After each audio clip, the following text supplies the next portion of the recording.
আসসালামু আলাইকুম।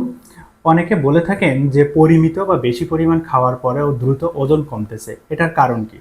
আসলে অনেক কারণে ওজন কমতে পারে, তবে আমি এখানে কয়েকটা রোগ বা ডিজিজ সম্পর্কে বলবো যেখানে দ্রুত ওজন কমে এবং কতটুকু ওজন কমলে সেটাকে সিগনিফিকেন্ট ওয়েট লস বা বেশি পরিমাণ ওজন কমতেছে এটা বলে আমলে নিতে হবে।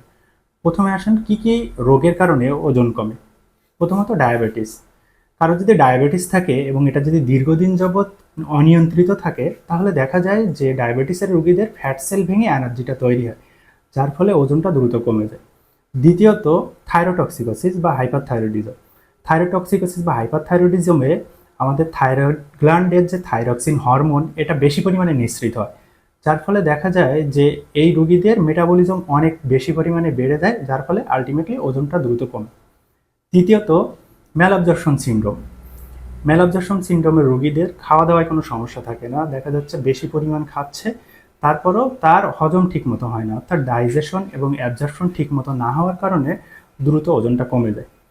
আরও কিছু কারণে ওজন কমতে পারে, যেমন যক্ষা বা টিবি, কালাজ্বর, ক্যান্সার ইত্যাদি ইত্যাদি কারণে অনেক ওজন কমে যায়। এখন আসেন কতটুকু ওজন কমাকে আমরা সিগনিফিক্যান্ট ওয়েট লস বলবো। সিগনিফিক্যান্ট ওয়েট লস বলতে বোঝায় গত 6 মাসে কারো যদি টোটাল বডি ওয়েটের 5%-এর বেশি কমে যায়, অর্থাৎ সহজভাবে বললে কারো যদি গত 6 মাসে 3 কেজি বা তার বেশি ওজন কমে যায় সেটাকে আমরা সিগনিফিক্যান্ট ওয়েট লস বলে থাকি।